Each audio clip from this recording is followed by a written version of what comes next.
खास खबर के प्रस्तुतकर्ता हैं Patanjali Kesh Kanti advance herbal hair expert oil, scientific व इफेक्टिव सॉल्यूशन। सह प्रायोजक हैं doctor ortho ayurvedic oil and capsule, जोड़ों के दर्द की बेजोड़ दवा। पेट सफा आयुर्वेदिक चूर्ण, पेट सफा तो हर रोग दफा। और पारंपरिक बिरयानी का असली स्वाद, MDH बिरयानी मसाला, असली मसाले सच सच, MDH।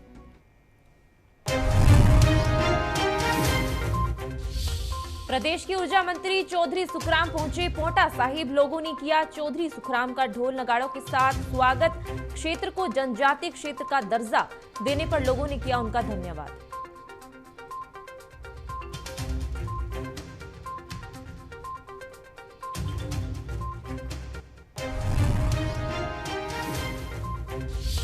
नशा मुक्त अभियान के तहत भारत में अब कांगड़ा भी शामिल। अभियान के तहत 4 जिलों को किया शामिल। डॉक्टर निपुण जिंदल की अध्यक्षता में बैठक का आयोजन। जिला भर के अधिकारियों ने लिया भाग।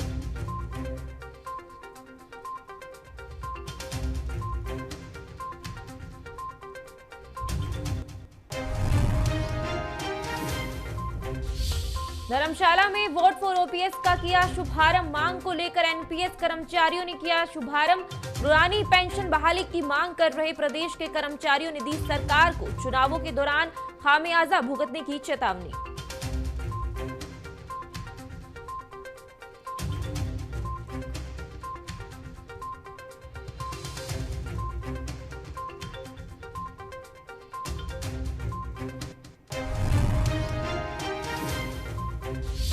ऊना में बीते दिनों दिन दहाड़े कांग्रेस के कार्यकर्ता को गोली मार दी गई, जिसके चलते कांग्रेस ने की इसकी न्यायिक जांच की मांग। कांग्रेस उपाध्यक्ष नरेश चौहान का बयान, कहा देवभूमि इस प्रकार के कांड शर्मसार करने वाला है। यह सब सरकार की कमजोरी को दर्शाता है।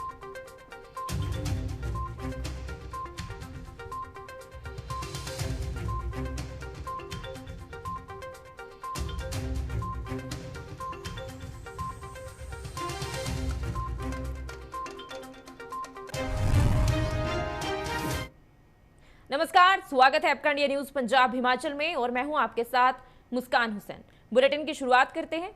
बता दें कि केंद्र द्वारा हाटी समुदाय को मंजूरी मिलने के बाद प्रदेश के ऊर्जा मंत्री चौधरी सुखराम पोंटा साहिब विधानसभा क्षेत्र के आज भोज क्षेत्र के राजपुरा पहुंचे हैं, जहां लोगों ने उनका प्रदेश के ऊर्जा मंत्री चौधरी सुखराम का ढोल नगाड़ों के साथ स्वागत किया है और इस क्षेत्र को जनजातीय क्षेत्र का दर्जा देने पर उनका धन्यवाद भी किया गया है। वहीं इस अवसर पर प्रदेश के ऊर्जा मंत्री ने बताया कि भाजपा सरकार हर तबके का विकास करना चाहती है और भाजपा की डिक्शनरी में असंभव शब्द नहीं है, जिस मांग को लगभग 60 साल से भी ज्यादा हाटी के लोग मांग रहे हैं। उसे कांग्रेस ने 60 सालों में सिर्फ एक राजनीतिक मुद्दा बनाया हुआ था, लेकिन भाजपा ने हाटी समुदाय को उनकी सबसे बड़ी मांग पूरी करके यह बता दिया है कि भाजपा हर वर्ग का विकास करना चाहती है और विकास करने में भाजपा कभी पीछे नहीं रहती है। आज ट्रांसमीडिया जो हमारी 154 जिनको आज कैबिनेट में ट्रांसमीडिया क्षेत्र का दर्जा मिला, आज वहाँ पर दीपावली का पर्व मनाया गया। उसके लिए आज हम सब लोग आदरणीय प्रधानमंत्री परम श्रद्धेय नरेंद्र मोदी जी का, केंद्रीय गृह मंत्री आदरणीय अमित शाह जी का, हमारे पार्टी के राष्ट्रीय अध्यक्ष आदरणीय जगत प्रकाश नड्डा जी, कैबिनेट मंत्री ट्राइबल हमारे अर्जुन मुंडा जी और अपने मुख्यमंत्री परम श्रद्धेय जयराम ठाकुर जी, हमारे सांसद सुरेश कश्यप जी का, समस्त लोगों की ओर से कोटि कोटि धन्यवाद करना। नशा मुक्त भारत अभियान के तहत अब तक राज्य के 4 जिलों को शामिल किया गया है, जिसमें नशा मिटाने का काम किया जा रहा था।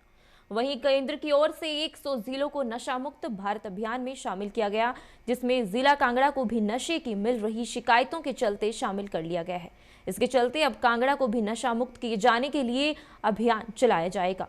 इसी कड़ी में उपायुक्त डॉक्टर निपुण जिंदल की अध्यक्षता में ड्रग्स व नारकोटिक्स कंट्रोल व नशा मुक्त भारत की संयुक्त बैठक आयोजित की गई, जिसमें जिला भर के SDM, पुलिस विभाग के अधिकारियों व सभी विभागों के अधिकारियों व NGO ने भाग लिया है।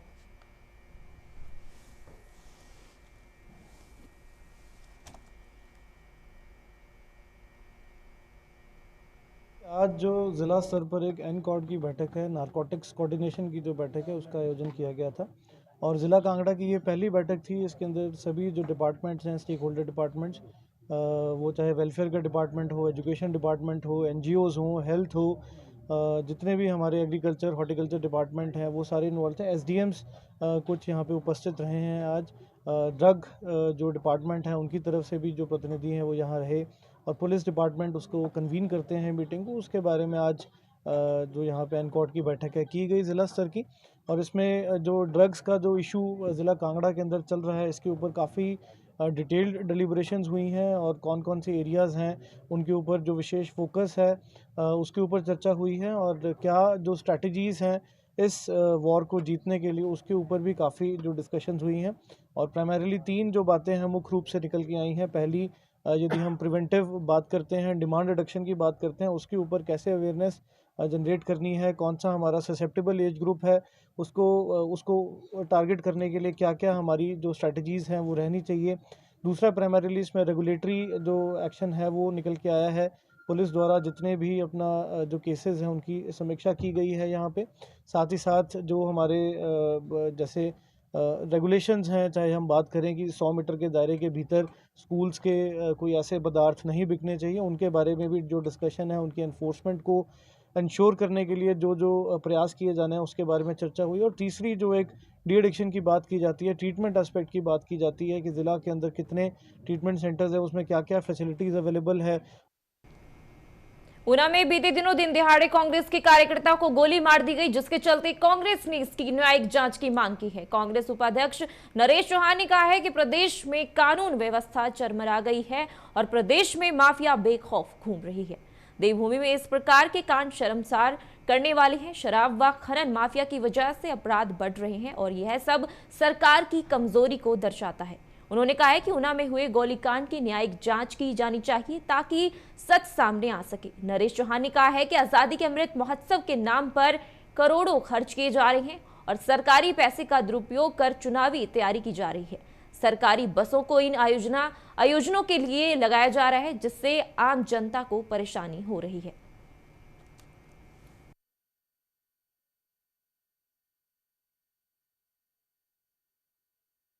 देखिए, कानून व्यवस्था आज प्रदेश की जिस तरह से बिगड़ी है, लगातार बिगड़ती जा रही है, घटनाएं बढ़ रही है। जिस प्रकार ऊना के अंदर सोमवार को जो है शरेआम गोलियों से जो उड़ा दिया गया युवा साथी को, तो ये अपने आप में एक चिंता का विषय है। कांग्रेस पार्टी इसके प्रति कंसर्न है, प्रदेश की जनता का ये बहुत बड़ा कंसर्न है कि देवभूमि में शरेआम लोगों के क्राइम बढ़ रहा है, आप आके गोलियों से उड़ाए जा रहे हैं। तो हर आदमी का बहुत बड़ा ये कंसर्न है कि प्रदेश सरकार, पुलिस प्रशासन लॉ एंड ऑर्डर को बनाने में पूरी तरह से फेल रही है और कांग्रेस पार्टी मांग करती है कि इस घटना में जो है न्यायिक जांच होनी चाहिए कि कौन ये लोग थे, क्या ये कारण थे कि शरेआम दिन दोपहर को वो गोलियां मार के जो है एक युवा साथी को मार के चले जाते हैं। और इसी प्रकार से और भी बहुत सारी ऐसी घटनाएं हुई है जिससे हम कह सकते हैं कि लॉ एंड ऑर्डर पे जो है ये सरकार पूरी तरह से फेल रही है। ये मुख्यमंत्री का कमज़ोर होना, पुलिस प्रशासन का कमज़ोर होना, ये सारी बातें दर्शाता है। तो हम इसमें न्यायिक जांच की मांग करते हैं कि क्या कारण था, कौन सा ऐसा माफिया जो है लगातार प्रदेश में पनप रहा है। पिछले दिनों शराब माफिया था जिसकी वजह से 7 लोगों ने अपनी जानें गंवाई और 7 जिलों में जो है शराब माफिया बेधड़क काम कर रहा था और सरकार सोई हुई थी। जिला प्रशासन, पुलिस प्रशासन, सबके ये मिलीभगत से ही काम हो रहे थे। अब जो जिस प्रकार से हिमाचल प्रदेश में खनन माफिया लगातार अपने पांव पसार रहा है, वो अपने आप में चिंता का विषय है और सरकार सोई हुई है। खनन माफिया लगातार क्राइम हो रहा है, लगातार खनन माफिया अपने को मजबूत कर रहा है। अब ये जो कांड हुआ है ऊना के अंदर, जो गोली कांड हुआ है, मुझे लगता है इसके पीछे ड्रग माफिया का एक बहुत बड़ा हाथ हो सकता है। तो इसलिए ये बहुत ज़रूरी है कि इसकी न्यायिक जांच होनी चाहिए कि इसके पीछे क्या कारण थे और लॉ एंड ऑर्डर पे सरकार को जो है जवाब देना चाहिए, मुख्यमंत्री को, कि लगातार कानून व्यवस्था जो हिमाचल प्रदेश की बिगड़ रही है, इसको लेकर सरकार कितनी गंभीर है। नरेश जी, क्या लगता है? रहे प्रदेश के कर्मचारियों ने चुनावों से पूर्व उनकी मांग पूरी न होने पर प्रदेश सरकार को चुनावों के दौरान खामियाजा भुगतने की चेतावनी दी है। एनपीएस कर्मचारी महासंघ का कहना है कि 13 अगस्त को पुरानी पेंशन बहाली के लिए कर्मचारी लगातार अनशन पर बैठे हैं, लेकिन सरकार ने अभी तक कर्मचारियों के हित में कोई भी फैसला नहीं लिया है। संघ के सदस्य रजनीश ठाकुर ने बताया है कि जब तक सरकार उनकी मांगों को नहीं मानती है तब तक क्रमिक अनशन जारी रहेगा। वहीं संघ की सचिव विनीता सकलानी ने कहा है कि सरकार हमारी मांगों को अनदेखी कर रही है, जिसकी बदौलत आज संघ के प्रदेश अध्यक्ष प्रदीप ठाकुर ने धर्मशाला में वोट फॉर ओपीएस का शुभारंभ किया है और इसी कड़ी में मंडी से भी आवाज उठाई गई है।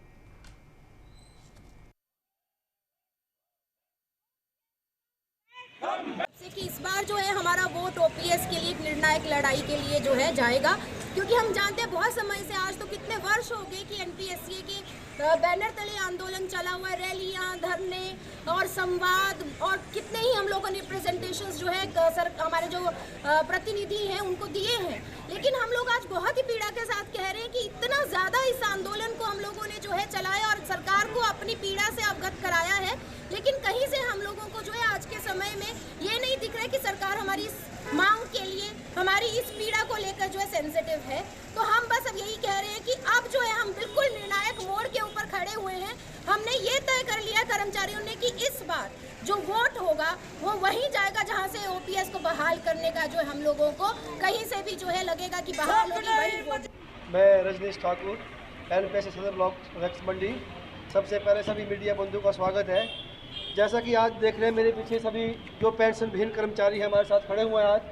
आज हमारे राज्य अध्यक्ष भाई प्रदीप ठाकुर जी ने कांगड़ा लोकसभा क्षेत्र से आज धर्मशाला में आज ओपीएस वोट फॉर ओपीएस का पोस्टर आज लॉन्च किया है, जिसमें कि हमारी जो पिछले महीने की 13 तारीख को शिमला में एक रैली हुई थी, उसमें हमारे सरकार के साथ वार्तालाप हुआ था, लेकिन मुख्यमंत्री जी ने द्वारा पुरानी पेंशन बहाल करने के लिए मना किया था। लेकिन उसमें राज्य अध्यक्ष भाई प्रदीप ठाकुर जी ने सरकार को अल्टीमेट दिया था कि अगले महीने की अगर 15 तारीख तक हमारी पेंशन बहाल नहीं होती है तो हम वोट फॉर ओपीएस की मुहिम चलाएंगे। लेकिन सरकार फिर नहीं जागी और आज हमने जो पोस्टर लॉन्च कर दिया है, और जितने भी हमारे कर्मचारी हैं जहां हमारी आवाज़ सुन रहे हैं मीडिया के जरिए, फेसबुक के जरिए, ट्विटर के जरिए, हम उसे यही उम्मीद करते हैं कि आने वाले इलेक्शन में वोट फॉर ओपीएस का साथ दें और इसके साथ चलें, ताकि जो कर्मचारियों की पुरानी पेंशन सरकार के द्वारा बंद की गई है वो बहाल हो और जो कर्मचारियों को बुढ़ापा सिक्योर हो। और मैं सभी से निवेदन करूंगा कि इस मुहिम में साथ दें और हमारे साथ मिलकर चलें। जय कर्मचारी एकता, जय एनपीएससी, जय। All Himachal taxi operator driver association के प्रदेश अध्यक्ष राम रतन शर्मा ने बिलासपुर में आयोजित पत्रकार वार्ता में सरकार के खिलाफ जमकर बरसे हैं। उन्होंने कहा है कि सरकार हमारी बातों को गंभीरता से नहीं ले रही है और कहा कि प्रेस वार्ता का मुख्य उद्देश्य जो गाड़ियों में जीपीएस सिस्टम होता है उस डिवाइस की वजह से घर में खड़ी होने पर मजबूर है। सरकार ने 2019 में उन पर 5-6 कंपनियों को थोपा था और सरकार के निर्णय का पालन करते हुए हमने उन डिवाइस जो कि लगाया है, लेकिन आज के समय में वह कंपनियां भाग चुकी हैं। उन्होंने कहा है कि प्रदेश सरकार से टैक्सी ऑपरेटरों का अब सीधा टकराव है। क्या टैक्सी ऑपरेटर मात्र टैक्स इकट्ठा करने के लिए ही सरकार के दुधारू गाय हैं? उन्होंने बताया है कि सरकार को इसका गंभीर भी परिणाम भुगतना पड़ेगा। हमने सरकार के समक्ष बहुत सारे ये जो हमारे मुद्दे हैं ये बहुत छोटे मुद्दे हैं। हम कोई सरकार से कुछ पैसा नहीं मांग रहे, हम सरकारों को ये नहीं बोल रहे कि हमें कोई आप दान दीजिए या हमें कुछ टैक्स माफ़ कीजिए, कुछ नहीं मांग रहे। हम मांग रहे हैं कि जो हमारे परमिट है वो 12 साल से 15 साल कर दीजिए। आप आरटीओ ऑफिस में एक लेटर लिख के दे दीजिए, छोटा सा लेटर जाएगा सीएम साहब की तरफ से या ट्रांसपोर्ट मिनिस्टर की तरफ से। आप छोटा सा लेटर लिख के भेजिए कि इनके परमिट्स आप 15 साल तक आप इनकी फीस को एक्सेप्ट कीजिए। ऑनलाइन कंप्यूटर फीस काट रहा है, ऑल इंडिया अथॉरिटी फीस काट रही है, अपना टैक्स फीस ले रही है, पर एक्सेप्ट करने की बात है।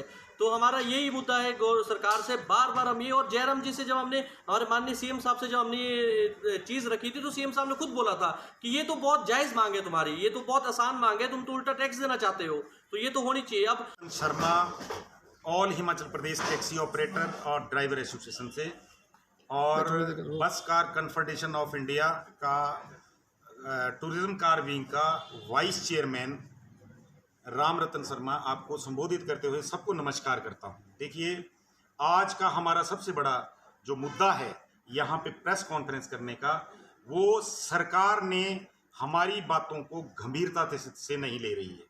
हमारा सबसे बड़ा मुद्दा है आज के समय में कि हमारी गाड़ियाँ डिवाइस की वजह से, जो हमारा जीपीएस सिस्टम होता है उसकी वजह से आज घरों में खड़ी हो गई। सरकार ने हमारे ऊपर 2019 में कोई 5-6 कंपनियों को हमारे ऊपर थोपा था। हमने सरकार के निर्णय को स्वीकार करते हुए उन डिवाइस को लगाया, लेकिन आज के समय में वो कंपनियां भाग चुकी हैं और हम सरकार के पास करीब 2.5 महीना से सरकार के पास फरियाद कर रहे हैं। गिरिपार क्षेत्र के हाटी समुदाय को जल्द जनजातीय दर्जा देने को केंद्रीय मंत्रिमंडल ने मंजूरी दी है। ये बात मुख्यमंत्री जयराम ठाकुर ने शिमला में आयोजित पत्रकार वार्ता के दौरान कही है। गिरिपार को जनजातीय क्षेत्र का दर्जा भी मिल गया है और हाटी समुदाय 5 दशकों से जनजातीय दर्जा देने की मांग कर रहा था। इस फैसले के बाद लाखों लोगों को फायदा मिलेगा। 389 गांव इसके दायरे में आएंगे। मुख्यमंत्री जयराम ठाकुर ने कहा है कि 1967 में जौनसार बाबर को जनजातीय क्षेत्र का दर्जा दे दिया गया था, लेकिन गिरिपार का क्षेत्र बचित रह गया है। 55 साल बाद 14 जातियों को इसका लाभ मिलेगा। हालांकि अनुसूचित जाति के लोग इसका विरोध कर रहे हैं। अब देखना होगा कि चुनावों से ठीक पहले भाजपा के इस मास्टर स्ट्रोक का किसको फायदा मिलेगा। प्रदेश सरकार ने मई 2005 में इसका प्रस्ताव केंद्र सरकार को, यूपीए की सरकार को भी भेजा था, लेकिन वो प्रस्ताव जो है वो खारिज कर दिया गया था और उसके पश्चात जो है वो कांग्रेस की सरकार ने इस सारे विषय को हाथ लगाना ही छोड़ दिया। फिर हिमाचल प्रदेश में आदरणीय धूमल जी के नेतृत्व में सरकार बनी। फिर ये कोशिश हुई कि ये पक्ष फिर से केंद्र के समक्ष रखा जाए और अगस्त 2011 में जो है हाटी समुदाय की संस्कृति और स्थिति के बारे में नई रिपोर्ट बनाने का काम शुरू किया गया और फिर 4 अगस्त 2018 को केंद्रीय गृह मंत्री, केंद्रीय जनजातीय मंत्री के मामलों के मंत्री से यह विषय उठाया गया। 2018 में हमारी सरकार आने के बाद और केंद्र से इस विषय पर ताजा जो एथनोग्राफिक प्रस्ताव जो है, रेजोल्यूशन जो है वो मांगा गया। ये बहुत इंपॉर्टेंट है। इसके कारण ही सारा जो है वो सारा जो विषय जो है प्रभावी ढंग से आगे बढ़ा है। वो एथनोग्राफिक इसका जो अभिप्राय है कि वे जो किसी समुदाय के रहन सहन, खान पान, संस्कृति और परंपराओं का अध्ययन करने की बात आती है। ये सारी चीजें उसमें इंक्लूड होती है, जिस पर कहा गया कि भी नए सिरे से इसका अध्ययन करने के बाद इसकी रिपोर्ट दी जाए और हमने इस पर काम किया और हमने नए सिरे से जो एथनोग्राफिक प्रस्ताव तैयार करके जो है केंद्रीय जनजातीय मामलों के मंत्रालय को हमने केंद्र के लिए भेजा था। और इसमें एक बात मैं ये भी कहना चाह रहा हूं कि 10 मार्च 2022 को माननीय केंद्रीय गृह मंत्री को पत्र लिख करके हमने आग्रह किया कि रजिस्ट्रार ऑफ इंडिया RGI को हाटी समुदाय की अनुसूचित जाति का दर्जा देने के प्रस्ताव पर विचार करने के निर्देश थे। ये हमने फिर से उनके साथ एक कम्युनिकेशन किया और इस संबंध में 11 मार्च 2022 को माननीय केंद्रीय गृह मंत्री जी से हमारी भेंट भी हुई और इसके बाद भाजपा चुनावी दृष्टि पत्र समिति के अध्यक्ष प्रोफेसर डॉक्टर सिकंदर कुमार ने विजन डॉक्यूमेंट कमेटी के लिए 17 जिला प्रमुख और सह प्रमुख नियुक्त किए हैं। डॉक्टर सिकंदर कुमार ने कहा है कि भाजपा चुनावी दृष्टि पत्र के लिए सुझावों के संग्रह के लिए भाजपा एक व्यापक अभियान चला रही है। नियुक्त किए गए प्रमुख और सह प्रमुख सुझाव एवं अब संग्रह अभियान को बढ़ावा देंगे। इसके साथ ही उन्होंने कहा है कि सभी प्रमुख और सह प्रमुख आम जनता को चुनावी दृष्टि पत्र के लिए सुझाव देने में मदद करेंगे। धन्यवाद। जैसा कि मीडिया के माध्यम से हमने अभी 2 दिन पहले ही विजिट डॉक्यूमेंट से रिलेटेड एक पोर्टल लॉन्च किया था और उसके साथ ही हमने व्हाट्सएप ग्रुप भी एक बनाया था और एक नंबर भी शेयर किया था सोशल मीडिया पर। और अभी एक आधे दिन में हम सजेशन बॉक्स भी लॉन्च करने वाले हैं। आज एक बहुत महत्वपूर्ण विजन डॉक्यूमेंट कमेटी ने निर्णय लिया है कि हिमाचल प्रदेश के सभी संगठनात्मक जिलों में दृष्टि पत्र के जिला संयोजक व उप संयोजक हमने नियुक्त किए हैं ताकि ये जो विजन डॉक्यूमेंट है, दृष्टि पत्र है, वो कारगर बने, आने वाले समय में ये एक सरकार का नीतिगत दस्तावेज बने और सभी लोगों की इसमें सहभागिता हो, ताकि आने वाले समय में जब भी भारतीय जनता पार्टी की सरकार पीठ करेगी तो इसको एक नीतिगत दस्तावेज के रूप में जो है वो सरकार इसके ऊपर अमल करे। चुनाव प्रबंधन समिति के अध्यक्ष डॉक्टर राजीव बिंदल ने कहा है कि हिमाचल प्रदेश में आम चुनाव नजदीक हैं और एक पार्टी के रूप में भाजपा चुनाव की तैयारियों के लिए अच्छा काम कर रही है। चुनाव प्रबंधन समिति द्वारा आयोजित कार्यक्रमों का संचालन बखूबी किया जा रहा है और सभी उप समितियों ने अपना काम शुरू कर दिया है और अच्छा प्रदर्शन कर रही हैं। और इसके साथ ही उन्होंने कहा है कि भाजपा चुनाव के लिए पूरी तरह से तैयार है और जल्द ही एलईडी रथ यात्रा शुरू की जाएगी, जिसमें सरकार और पार्टी द्वारा किए गए कार्यों को प्रदर्शित किया जाएगा।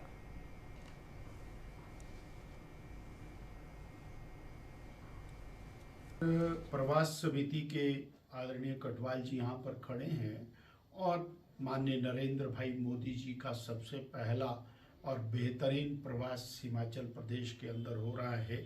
युवा मोर्चा भारतीय जनता पार्टी ने पूरे प्रदेश के अंदर ज़बरदस्त तैयारी की है और उस तैयारी का परिणाम ये है कि लक्ष्य 1 लाख युवाओं को मंडी पहुंचाने का लक्ष्य रखा है।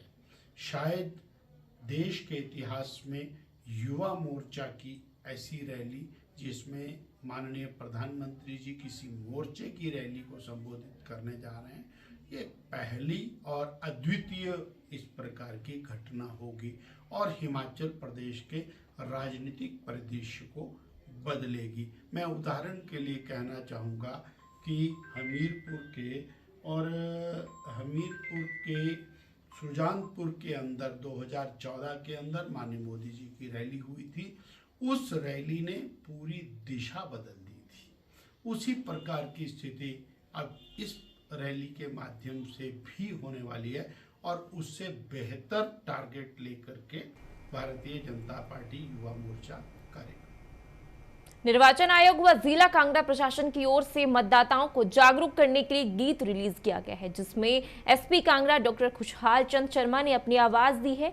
वहीं गीत के बोल भी उन्होंने लिखे हैं। गीत को लोक बोली पहाड़ी में लिखा व गाया गया है, जिसमें मतदाताओं को लोकतंत्र को मजबूत करने के लिए प्रेरित किया गया है। वहीं डीसी कांगड़ा डॉक्टर निपुण जिंदल ने कहा है कि इससे पहले कांगड़ा के चुनावों में 73% मतदान हुआ था। इस बार लोकतंत्र को मजबूत बनाने के लिए और अधिक सशक्त होकर भाग लेंगे। उन्होंने लोगों को जागरूक होकर मतदान में भाग लेने की अपील भी की है।